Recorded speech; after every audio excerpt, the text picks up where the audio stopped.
Mesdames et messieurs, bonsoir. Merci d'avoir choisi RTI1. Voici les grands titres de ce 20h. Après l'intérieur du pays, le couvre-feu sera levé dès demain dans le Grand Abidjan. Ainsi en a décidé le Conseil national de sécurité. Le CNS a tenu ce jeudi une réunion extraordinaire présidée par le chef de l'État, Alassane Ouattara. Plusieurs mesures de restriction ont été allégées dans le cadre de la lutte contre le coronavirus. Les opérations de fonds de soutien mis en place pour lutter contre le coronavirus sont lancées. Les représentants des organisations du secteur informel et quelques bénéficiaires de ce fonds ont reçu de façon symbolique des chèques ce jeudi à la primature. C'était en présence du ministre d'État, Ahmed Bakayoko, qui assure l'intérim du Premier ministre. Quel est le bilan sanitaire du jour concernant la COVID-19? Le ministère de la Santé et de l'Hygiène publique vient de faire le point. Ce jeudi, on dénomme en Côte d'Ivoire 59 nouveaux cas, portant à 1971 le nombre de personnes contaminées, dont 930 patients guéris. La solidarité en Côte d'Ivoire se solidifie en cette crise sanitaire. La ministre Maria Toukone a fait le bilan des actions menées devant les députés. Plus de 12 millions de personnes ont reçu des dons. Concernant les transferts monétaires, plus de 177 000 ménages ont été ciblés.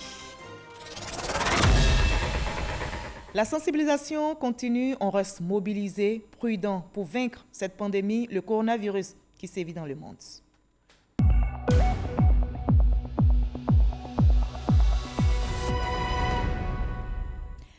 Une réunion extraordinaire du Conseil national de sécurité vient de se tenir. Elle a été présidée par le chef de l'État Alassane Ouattara. Le CNS a décidé d'alléger les mesures restrictives prises pour lutter contre le coronavirus. Après l'intérieur du pays, le couvre-feu dans le Grand Abidjan sera levé demain vendredi 15 mai. La réouverture des établissements scolaires et universitaires est prévue le 25 mai prochain. Voilà autant de décisions annoncées. Je vous propose un extrait du communiqué lu par Patrick Hachi à l'issue de cette réunion extraordinaire du CNS. Cette 4e réunion du Conseil national de sécurité sur la maladie à coronavirus COVID-19 a fait suite au message à la nation du jeudi 7 mai 2020 de son Excellence Monsieur le Président de la République qui prévoyait la prise de mesures complémentaires après un examen de l'évolution de la pandémie. Au terme des échanges, le Conseil national de sécurité a noté les principales évolutions suivantes. Plus de 2 mois après l'apparition du premier cas de COVID-19, la mise en œuvre satisfaisante de la stratégie du gouvernement a permis de contenir l'évolution de la pandémie. La létalité de la maladie, entre 1 et 1,5%, reste contenue, bien en dessous des prévisions initiales, malgré une légère augmentation du taux de contamination, notamment à Abidjan, qui enregistre la totalité des nouveaux cas depuis le 21 avril 2020. Le taux de guérison est d'environ 44% à la date du 12 mai 2020, l'un des meilleurs sur le continent. La capacité du système sanitaire public à faire face à la maladie a été portée à 700 lits à Abidjan et la disponibilité des médicaments pour les traitements ainsi que les intrants pour les prélèvements et les tests est toujours assurée. La stratégie de dépistage avancé a vu la mise en exploitation de 6 centres d'accueil dans le Grand Abidjan sur le déploiement de 13 prévus, pendant qu'à l'intérieur du pays, les régions et districts sanitaires seront renforcés à travers un dispositif de diagnostic et de prise en charge intégrée. La distribution gratuite du premier lot de 22 millions de masques au grand public, qui a démarré depuis le 5 mai 2020, se poursuit au niveau des communes sous l'autorité des maires. Les activités des fonds de soutien économique, social et humanitaires ont démarré et vont être accélérés. Après la prise des mesures de levée de restrictions à l'intérieur du pays, nous constatons une reprise progressive des activités économiques et toujours l'absence de nouveaux cas. Concernant le Grand Abidjan, le président de la République avait indiqué, lors de son message à la nation du jeudi 7 mai 2020, qu'il serait procédé à un réaménagement des mesures de restriction en fonction de l'évolution des indicateurs de la pandémie. Ainsi, au terme des échanges sur cette évolution et après avis du comité des experts, le Conseil national de sécurité a pris les décisions ci-après. La reconduction de l'état d'urgence sur toute l'étendue du territoire jusqu'au dimanche 31 mai 2020. Le maintien de la fermeture des frontières aériennes, maritimes et terrestres. La levée du couvre-feu à compter du vendredi 15 mai 2020. La levée de la mesure de fermeture des maquis et restaurants à compter du vendredi 15 mai 2020 dans le strict respect des mesures barrières de lutte contre la COVID-19, notamment le lavage régulier des mains au savon ou avec une solution hydroalcoolique, le port du masque et la distanciation physique d'au moins 1 mètre, étant entendu que les hôtels restent ouverts. Le maintien de la fermeture des bars, boîtes de nuit, cinémas et lieux de spectacle jusqu'au dimanche 31 mai 2020. Le réaménagement des mesures de restriction de rassemblement de population, initialement plafonnées à 50 personnes, qui passent dorénavant à 200 personnes. Toutefois, au cours de ces rassemblements, les mesures barrières et de distanciation physique devront être scrupuleusement respectées. La réouverture des établissements d'enseignement préscolaire, primaire, secondaire et supérieur à compter du lundi 25 mai 2020, selon des modalités qui seront communiquées par les ministères concernés.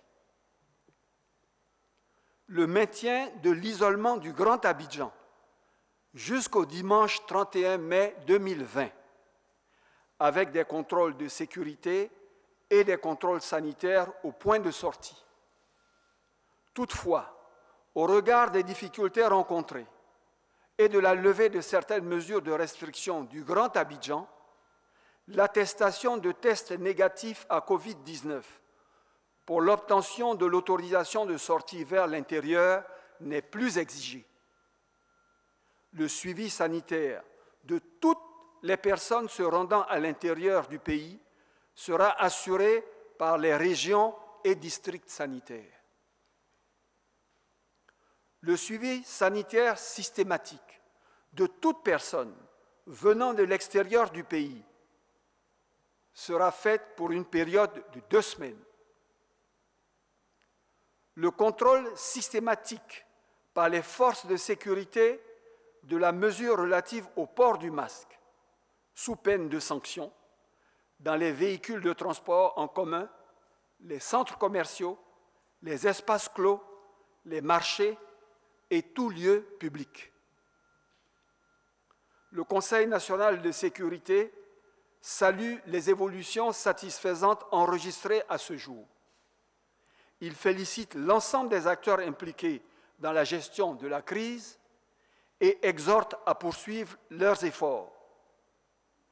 Le Conseil national de sécurité réitère son appel à l'endroit de la population sur la discipline et le strict respect des mesures barrières pour se protéger et protéger les autres. Le Conseil national de sécurité continuera de suivre l'évolution de la pandémie et prendra les mesures appropriées en tenant compte de l'intérêt supérieur de la nation. Voilà, c'était le communiqué du Conseil national de sécurité lu pour vous par Patrick Hachi. Comment se fera la reprise de l'école décidée par le CNS? Si vous voulez, quelles sont les modalités d'application des mesures de reprise des cours? Qu'en est-il des réaménagements, des restrictions au niveau de l'attestation des tests négatifs de COVID-19? Le ministre de la Santé, Eugène Aka Awele, et la ministre Kandia Kamara de l'Éducation nationale nous apportent maintenant un éclairage dans ce reportage de Awa Touré.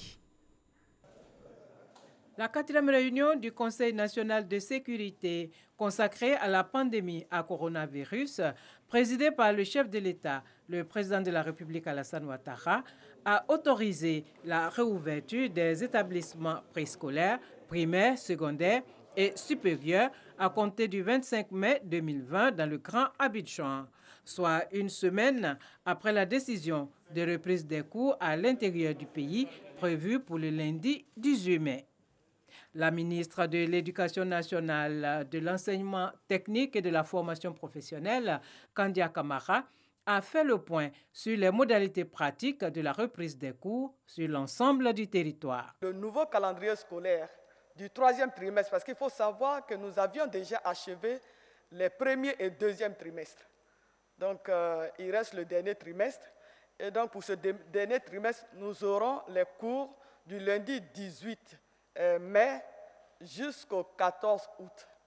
Dans cette période, donc, il y aura les enseignements et les apprentissages, il y aura les compositions pour le primaire et les examens à grand tirage. Il faut dire que dans un premier temps, nous avons mis en vacances les tout petits, les élèves de la maternelle, étant entendu qu'on avait presque achevé leur programme scolaire. Donc ceux-là ne reviennent plus à l'école. En ce qui concerne le primaire, nous allons procéder par rotation, un jour sur 2. Nous commençons par les plus grands du primaire, c'est-à-dire les élèves de la classe de CE2, CM1 et CM2. Ceux-là vont commencer le lundi 18 et le mardi, les 3 autres niveaux viendront, ainsi de suite. La raison principale, c'est de pouvoir respecter les mesures barrières et la mesure de distanciation. Donc, les classes seront scindées en 2. Donc, pour 3 niveaux, les élèves de ces 3 niveaux vont être répartis dans les 6 classes. En ce qui concerne les établissements secondaires, il faut dire que les effectifs diffèrent d'un établissement à un autre. Nous avons des établissements à faible effectif. Ces établissements-là vont démarrer les cours normalement jusqu'à la fin de la période indiquée. En ce qui concerne les établissements à gros effectifs, nous commençons d'abord par les classes d'examen, c'est-à-dire les élèves. Nous commençons avec les élèves de la classe de 3e et ceux de la classe de terminale. Et bon, après, nous verrons comment intégrer les autres niveaux. Mais en tout état de cause, les cours à distance se poursuivent.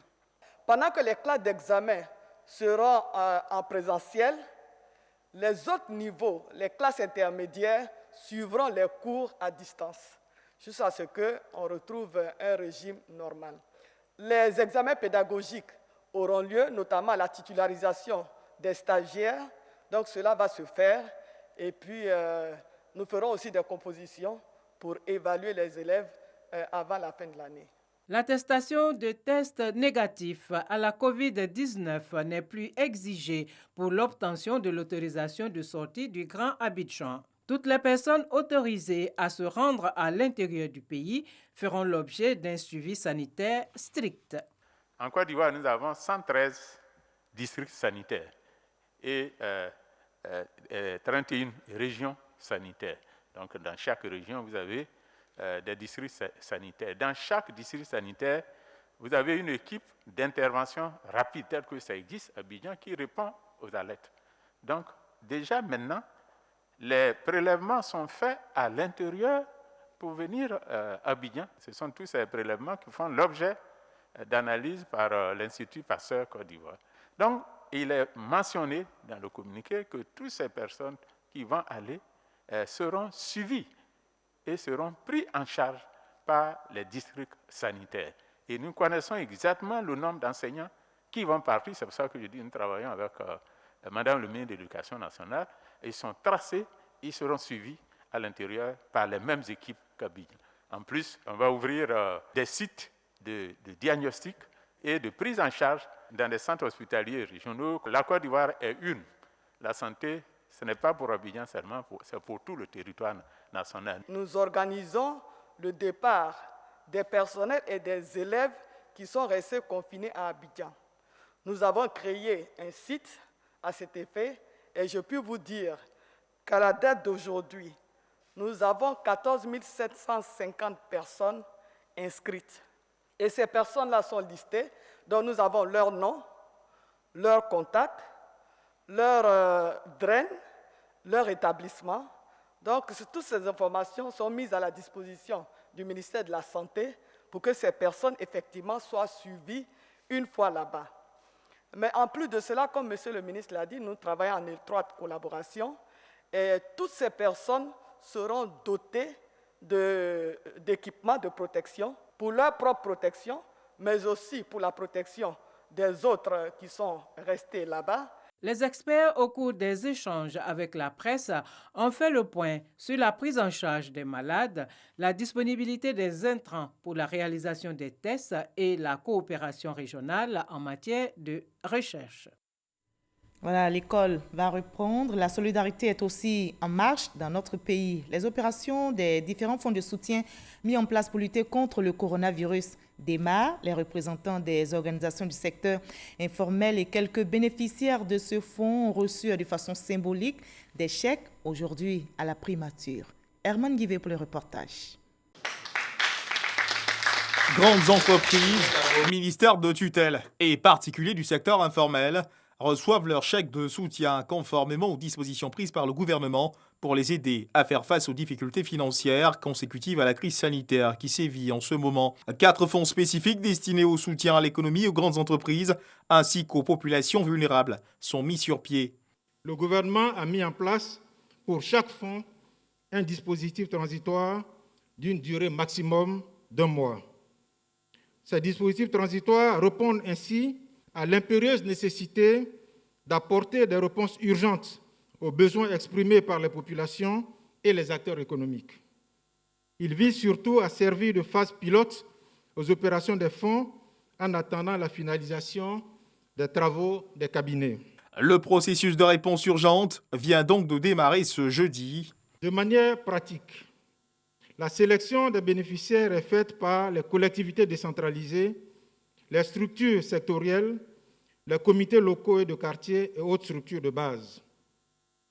Au cours de cette phase transitoire, le Fonds de solidarité interviendra uniquement à travers les transferts monétaires directs dont le montant est de 25 000 francs CFA par mois et par ménage et 500 000 francs CFA par famille de personnes indigentes décédées du fait de la pandémie.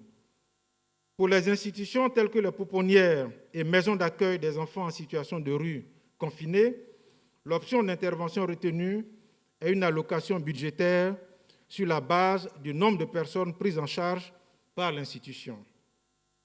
Les dispositifs transitoires des fonds feront l'objet de campagnes de communication afin de disséminer les différents critères, le processus de soumission ainsi que la documentation requise. Je voudrais inviter toute la population et les entreprises à ne pas hésiter à visiter les différents sites d'information sur les fonds en vue de soumettre leur dossier. Il s'agit, pour le premier site créé, du Fonds de soutien aux grandes entreprises. L'adresse www.fsge.gouv.ci. Pour les PME, www.fspme,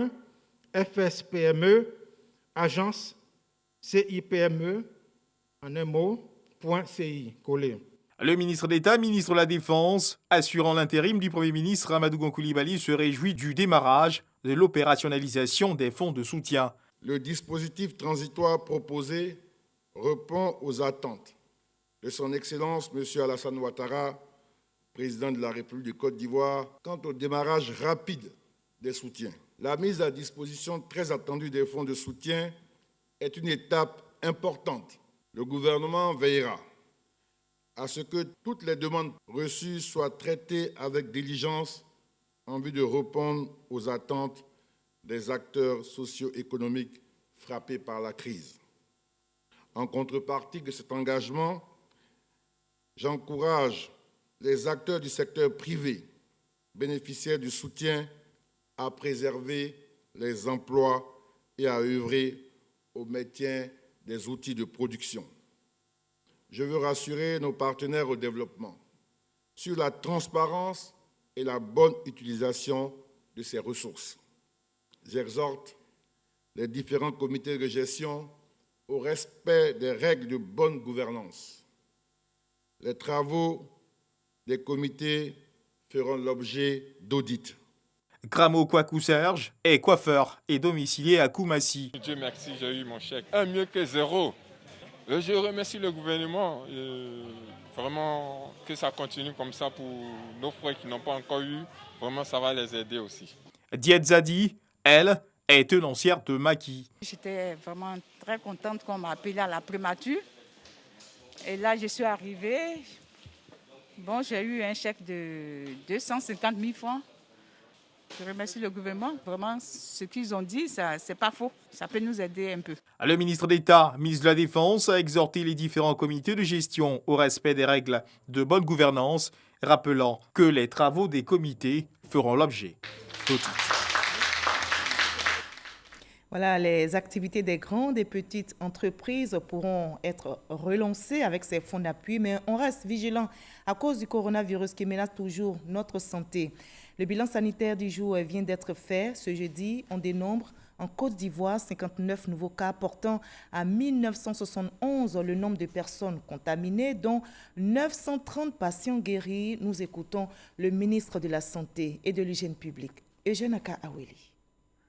Le ministère de la Santé et de l'Hygiène publique a enregistré ce jour, jeudi 14 mai 2020, 59 nouveaux cas de Covid-19 sur 680 échantillons prélevés, soit 8,6% de cas positifs, 28 guéris et 0 décès.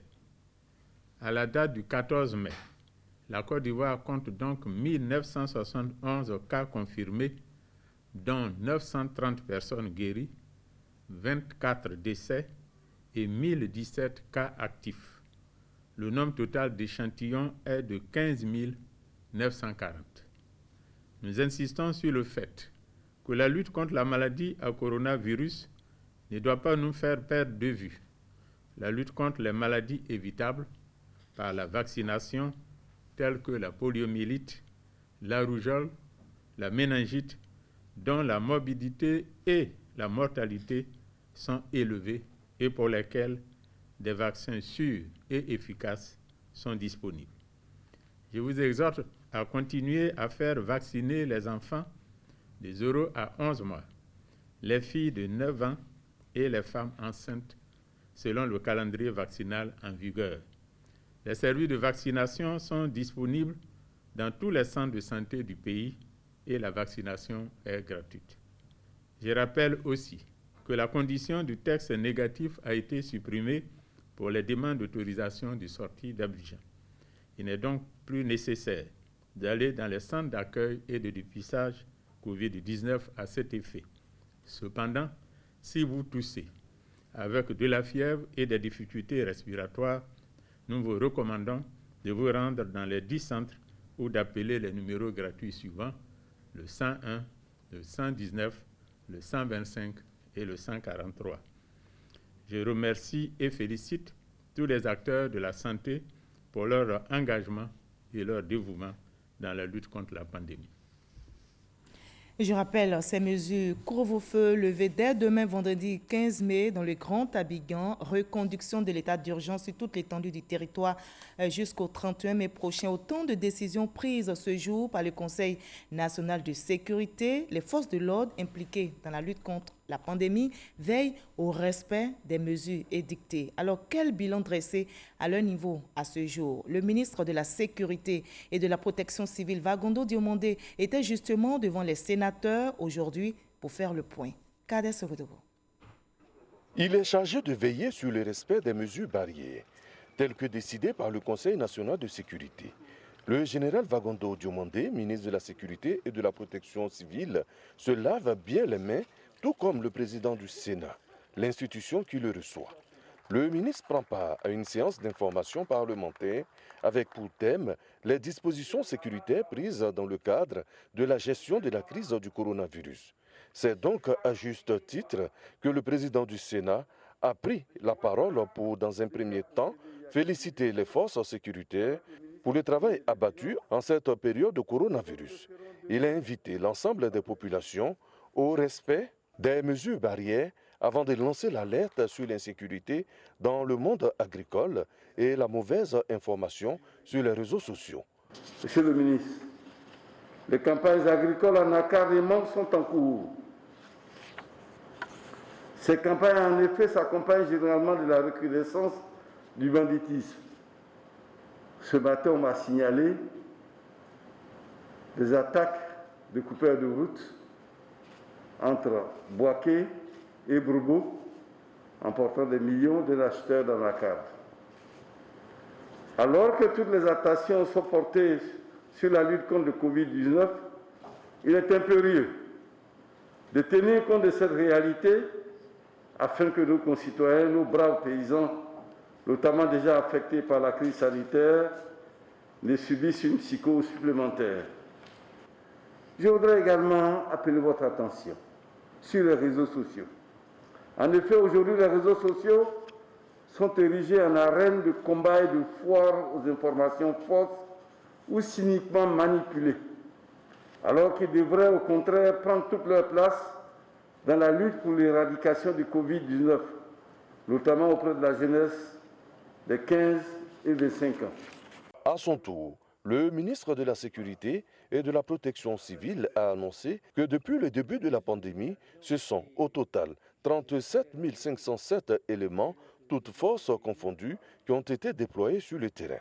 Un bilan en termes de chiffres est vite dressé. Au niveau des villes, les forces de sécurité ont interpellé et déféré 1264 personnes qui se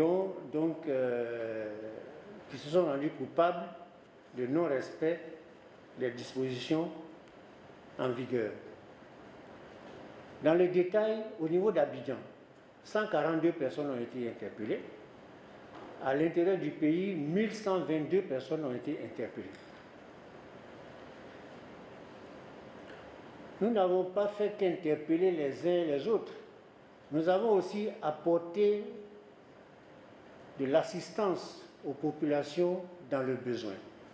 À ce titre, au nombre des assistances apportées, nous avons dénombré 1111 au total, soit 642 pour Abidjan et à l'intérieur 469. L'assouplissement de certaines mesures à l'intérieur du pays et la levée du couvre-feu et la reprise de certaines activités dans le Grand Abidjan ne sauront faire oublier l'existence du virus. Les mesures au niveau d'Abidjan ont été, je dirais, très allégées. Le CNS aujourd'hui s'est réuni et a levé le couvre-feu au niveau d'Abidjan. Mais nous sommes tenus de rester tous vigilants, et même très vigilants, mais aussi très, très fermes, pour que les mesures qui sont prises puissent gagner en efficacité, surtout les nouvelles dispositions. Pour terminer, le général Vagondo Diomondé a insisté devant les sénateurs sur la volonté ferme des forces sécuritaires de veiller sur la surveillance des frontières, la sécurité des hommes et de leurs biens. Une mission à laquelle ils ne failliront jamais. Voilà, restons vigilants. Continuons de respecter les gestes barrières pour stopper ce coronavirus qui touche plusieurs pays. Ce jeudi 14 mai, on dénombre en Afrique, notamment au Ghana, 5 408 cas confirmés. Au Burkina Faso, 773 cas. En Guinée, 2374 cas confirmés. Au Libéria, 215 cas confirmés. Au Mali, 779 cas confirmés. Dans le monde entier, on dénombre à ce jour 4 405 688 cas confirmés avec 300 074 décès. La Côte d'Ivoire, notre pays engagé dans cette lutte contre le coronavirus, met également l'accent sur la solidarité pour soulager les populations. La ministre Mariatou Koné vient justement de faire le point des actions menées devant les députés. Plus de 12 millions de personnes au total issues de différentes communes d'Abidjan comme de l'intérieur du pays ont reçu des dons. Et concernant les transferts monétaires, 177 000 ménages ont été ciblés, comme nous l'explique Jean-Luc Bambo. Mariatou Koné à l'Assemblée nationale. Cheville ouvrière des actions de soutien aux populations rendues vulnérables par la pandémie à coronavirus, la ministre de la Solidarité, de la Cohésion sociale et de la lutte contre la pauvreté est venue faire devant les députés le bilan de la longue chaîne de solidarité qui s'est formée contre cette maladie depuis son entrée sur le territoire ivoirien. 24 régions sur 31, soit 77,42%, et 155 communes sur 101, soit 77,11%, ont bénéficié de la solidarité nationale à travers la redistribution des vivres et non-vivres, soit 12 millions de personnes. Cette session a été également l'occasion pour Mariatou Koné de lever un coin de voile sur les critères de choix des bénéficiaires des dons, mais aussi sur le processus de redistribution de ces dons. Cette redistribution se fait sans tenir compte d'une appartenance quelconque fondée sur l'origine géographique, sur l'ethnie, sur la religion ou sur le parti politique. Concrètement, nous remettons les dons aux présidents de conseils régionaux en présence de tous les élus. Ces personnes transportent ces dons et les remettent au préfet de région en présence de qui la redistribution se fait de façon équitable et au nom de la cohésion sociale. En plus du soutien psychologique et de la sensibilisation au respect des mesures barrières, l'autre action majeure, pilotée par le ministère de la Solidarité au déclenchement de cette crise sanitaire, est le transfert monétaire à certains ménages. Le ciblage des ménages éligibles tient compte des zones géographiques dans lesquelles les populations ont besoin d'assistance alimentaire en lien avec les indicateurs de pauvreté, d'insécurité alimentaire et nutritionnelle. Ainsi, sont considérées comme cibles les personnes vulnérables confinées et leurs familles, particulièrement les personnes âgées, les personnes en situation de handicap et les femmes chefs de ménage. Nous avons initié l'activité du transfert monétaire en accordant la priorité au Grand Abidjan, qui est l'épicentre de la pandémie. Ce sont plus de 177 000 ménages qui doivent recevoir la somme de 25 000 francs CFA par mois dans le Grand Abidjan pour un montant de plus de 13 milliards de francs CFA. Depuis le 23 avril, ce sont 45 952 ménages qui ont bénéficié des transferts pour le Grand Abidjan. On en arrive au point presse au quotidien du gouvernement sur le coronavirus en Côte d'Ivoire. Ce point presse est tenu aujourd'hui au plateau au ministère de la Sécurité. Et bien pour ce rendez-vous, les représentants du ministère de la Santé et porte-parole de la police nationale étaient face aux journalistes. Ils ont appelé au respect strict des décisions gouvernementales après la levée de certaines mesures restrictives. On en sait plus avec Michel Digri. À la veille de la levée du couvre-feu dans le Grand Abidjan, le porte-parole de la police nationale fait le point de 52 jours d'activité sur le terrain. Interpellés, tant à Abidjan qu'à l'intérieur, 1265. Abidjan 142, intérieur 1123. Assistance à personnes en détresse, 1122, soit Abidjan 652 et intérieur 470. Engins mis en fourrière, 388.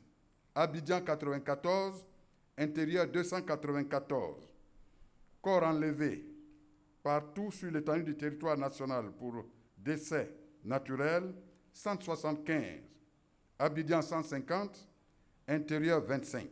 Pour le commissaire principal Bleu Charlemagne, la police nationale veillera à l'application des mesures édictées par le Conseil national de sécurité de ce jeudi. À son tour de parole, la représentante du ministère de la Santé a recommandé au personnel soignant le test de dépistage systématique de tout patient suspect. Le diagnostic Covid-19 pour les 3 cas de décès d'hier a été fait malheureusement en post-mortem. Cela pose le problème de la référence tardive vers les structures dédiées avec pour conséquence un retard de diagnostic. Tout sujet suspect qui entre dans le système de santé, qu'il soit public ou privé, doit être prélevé pour confirmer le diagnostic positif ou non et pour nécessaire à faire. En fonction des antécédents médico-chirurgicaux particuliers de cette personne, se référer immédiatement au service des maladies infectieuses et tropicales SMIT, superviseur de la prise en charge médicale pour conduite à tenir avant le rendu des résultats des tests. Aussi, le ministère de la Santé et du Jeune Public précise-t-il qu'en dehors des structures dédiées, aucune autre structure publique ou privée n'est autorisée à faire la prise en charge des cas confirmés de Covid-19 dans leur établissement. Seules les structures publiques dédiées auxquelles se sont ajoutées les 3 cliniques privées que sont la PISAM, l'Hôtel Dieu et Farad sont autorisées pour le moment, sous la supervision du SMIT. D'autres établissements sanitaires pourraient intégrer le dispositif de prise en charge en fonction de l'évolution de la pandémie en Côte d'Ivoire. La chaîne de solidarité continue d'être tissée. Une nouvelle opération dénommée Opération Panier de la Solidarité vient d'être lancée. C'est une initiative du secrétariat d'État chargé de l'autonomisation des femmes pour soutenir les populations féminines impactées par le coronavirus. Cette politique de soutien prend en compte les femmes du monde rural, productrices du vivrier et du maraîcher et celles du Grand Abidjan. Il s'agit pour le secrétariat d'État de racheter les productions des femmes rurales et les redistribuer aux femmes démunies du Grand Abidjan. Cette opération, le panier de la solidarité, a été lancée aujourd'hui même dans les locaux du district d'Abidjan. 1000 femmes sont bénéficiaires de ce projet qui va durer 1 mois. Le coronavirus, attention, se propage. Restons donc prudents, à chacun son cache-nez. La distribution gratuite a débuté. L'État ivoirien a décidé de mettre gratuitement à la disposition des populations des masques de protection et pour stopper l'évolution de ce virus. Le VIC aussi a été chargé d'acheminer les cache-nez destinés aux communes en intensifiant la sensibilisation aux gestes barrières. La secrétaire générale de l'IVIC aussi a distribué, comme vous le voyez sur ces images, au total 995 000 masques chirurgicaux dans la zone d'Abidjan Sud. On reste toujours dans le district d'Abidjan, escale à Yopougon. Les populations du quartier Maroc sont sensibilisées au respect des mesures barrières contre le coronavirus. Le conseiller du Premier ministre chargé de la jeunesse, Souleymane Touré, est sur le terrain. Walter Amadou Ouattara pour le reportage. Sensibiliser la population sur les dangers liés à la maladie à coronavirus Covid-19, c'est la tâche que s'est assignée Touré Souleymane, conseiller du Premier ministre chargé de la jeunesse. Aux populations de la commune de Yopougon, précisément celle du quartier Maroc, le conseiller s'est attardé sur l'impact négatif de la maladie. Il a invité la population au strict respect des mesures barrières édictées par le gouvernement. Nous devons aller à plus de sensibilisation. Il y a encore beaucoup de personnes qui ne prennent pas cette réalité coronavirus au sérieux. Sachons nous comporter en toute responsabilité, respectons les mesures. Quand on a le corps chaud, il faut se faire dépister. Quand on tousse, quand on a la fièvre, il ne faut pas se cacher à la maison et avoir peur des clichés. Et penser que si on est déclaré positif, ça veut dire qu'on ne peut plus vivre dans la société. Non. Conscientes de la présente crise sanitaire, les populations se sont engagées à contribuer à la sensibilisation. Pour la sensibilisation, c'est bienvenu parce qu'on a besoin d'être véritablement sensibilisé. Il faut dire que la population a des doutes, mais le virus est vraiment réel. Donc vraiment, tout ce qu'on a entendu pour les mesures, il faut qu'on les applique. Il est important que nous respectons la distanciation de 1 mètre. Nous respectons aussi le port des casques et des masques, le port aussi des gants pour vraiment éviter la maladie. Au thème de cette séance de sensibilisation contre le Covid-19, Touré Souleymane a fait don de vivres et de kits hygiéniques aux populations présentes. La Côte d'Ivoire mobilisée contre le coronavirus est au travail. Le réaménagement technique du gouvernement survenu hier a vu le ministère de l'Enseignement supérieur et de la Recherche scientifique changer de titulaire. Désormais, c'est le professeur Adama Diawara qui en prend les rênes. Il remplace à ce poste Albert Mabri-Touakeus. La passation des charges a eu lieu aujourd'hui même en présence de notre reporter Mama Traoré. Le professeur Adama Diawara est le nouveau ministre de l'Enseignement supérieur et de la Recherche scientifique depuis hier, 13 mai. Mais qui est l'homme? Quel est son parcours? Son portrait avec Mama Traoré. Né le 12 août 1960, Adama Diawara est enseignant-chercheur. Il est titulaire d'un doctorat option physique de l'atmosphère obtenu en 1990 à l'université Blaise Pascal de Clermont-Ferrand en France. En 1991, ce scientifique est recruté comme assistant à l'université Félix Houphouët-Boigny d'Abidjan, où il va gravir les échelons, passant de maître assistant en 1994 à maître de conférence en 2015. Actuel président de la Société ivoirienne de physique, le professeur Adama Diawara connaît bien le ministère qu'il dirige désormais pour en avoir été le directeur de la planification et de l'évaluation de mars 2005 à juin 2006. En 2007, il se voit confier les rênes de la station géophysique de l'AMTO, centre de recherche en sismologie.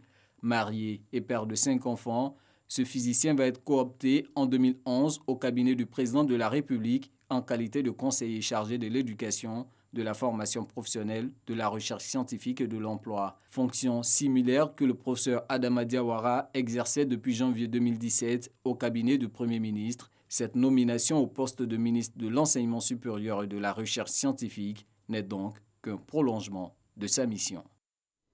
Il a été aussi nommé hier Roger Adom, spécialiste du management des entreprises, notamment dans le domaine des télécoms et des nouvelles technologies, a pris fonction en qualité de ministre de la modernisation de l'administration et de l'innovation du service public. Roger Adom remplace la ministre Raymonde Goudou Kofi, qui est confirmée ministre de la Culture et de la Francophonie. Le reportage de Lansine Bakayoko. Par ce geste, Roger Félix Adom prend les commandes du ministère de la modernisation de l'administration et de l'innovation du service public. Une vraie opportunité pour mener à bien le chantier de digitalisation dans une démarche d'optimisation de la relation usager-client. Nous avons pour mission de créer des conditions favorables à une administration efficace et compétitive pour la satisfaction des usagers et à mettre à la disposition de l'État des ressources humaines compétentes. En plus des ressources humaines compétitives, être un État numérique implique surtout l'implémentation de nouvelles technologies performantes au sein de nos entreprises publiques. Sur ce chapitre, son prédécesseur Raymond Goudou Kofi se prévaut des résultats encourageants. Au rang desquels la mise en place du portail du citoyen Millier, une plateforme interactive destinée à recevoir les requêtes des citoyens, en assurer le traitement ainsi que le suivi. La codification et le profilage des postes de travail dans la perspective d'établir une adéquation entre postes de travail et le profil des ressources humaines en lien avec le ministère en charge de la fonction publique. Des résultats qui appellent néanmoins à la mise à niveau d'infrastructures de qualité.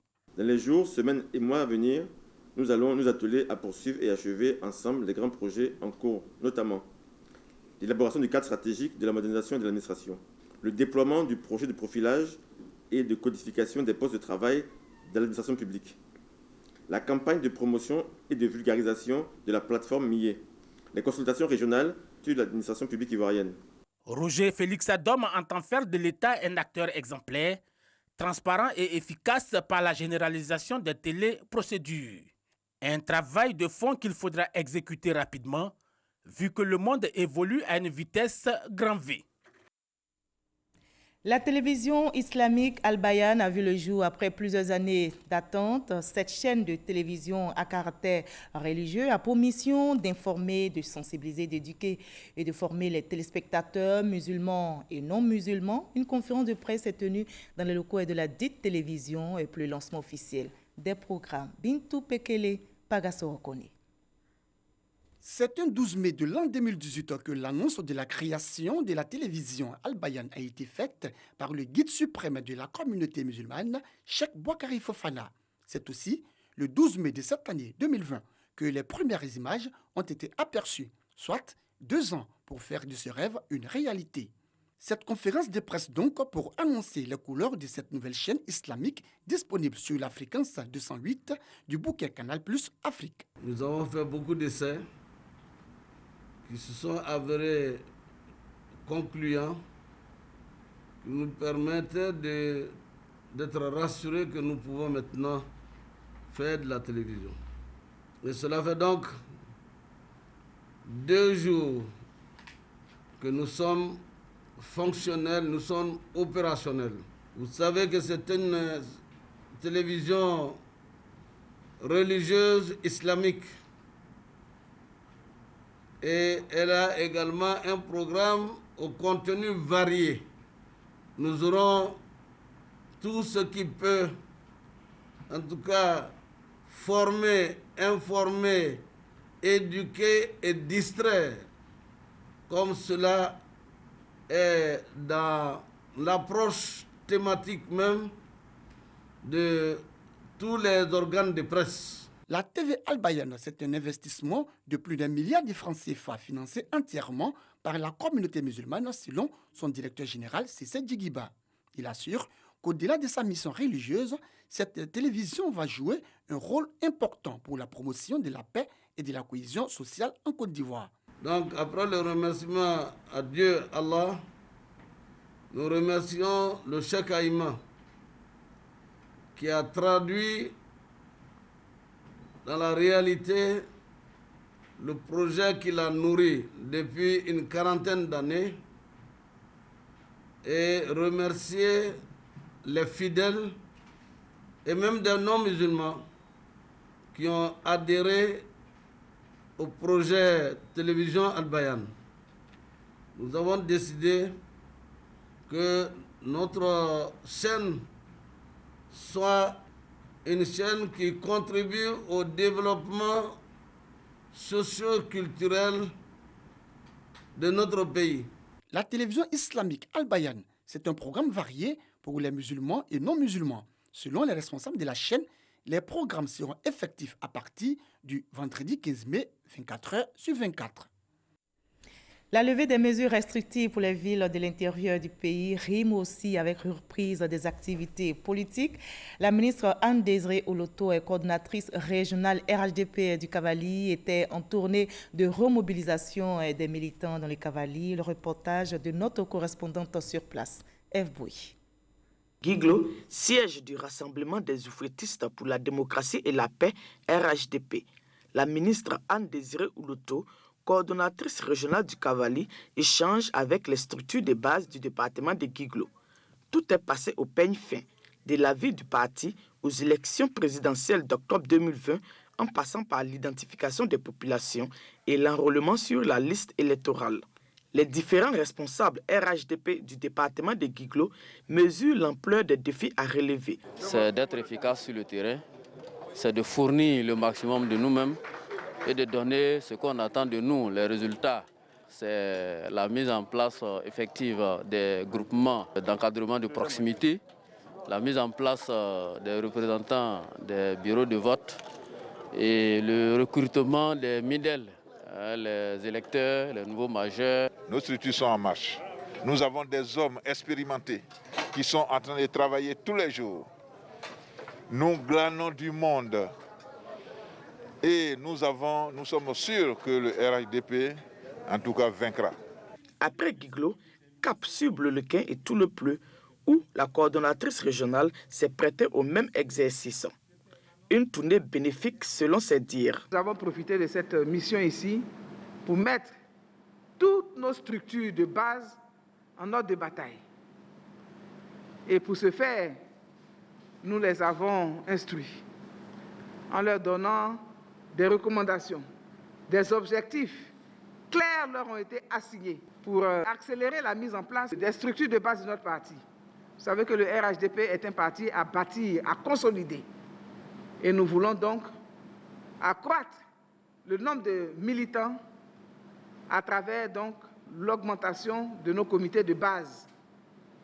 Nous avons également des structures techniques qui ont reçu des missions très claires. Et pour ce faire, nos structures ont besoin d'appui. En termes d'appui, ce sont au total 32 motos et 4 ordinateurs portables qui ont été remis aux cellules de gestion des élections, CEGEL, et au bureau des jeunes des 4 départements de la région du Cavali. Restons prudents, respectons les gestes barrières. Nous vaincrons cette pandémie. Prenez soin de vous. À 23h, Marine Cognan vous donne rendez-vous pour le dernier journal.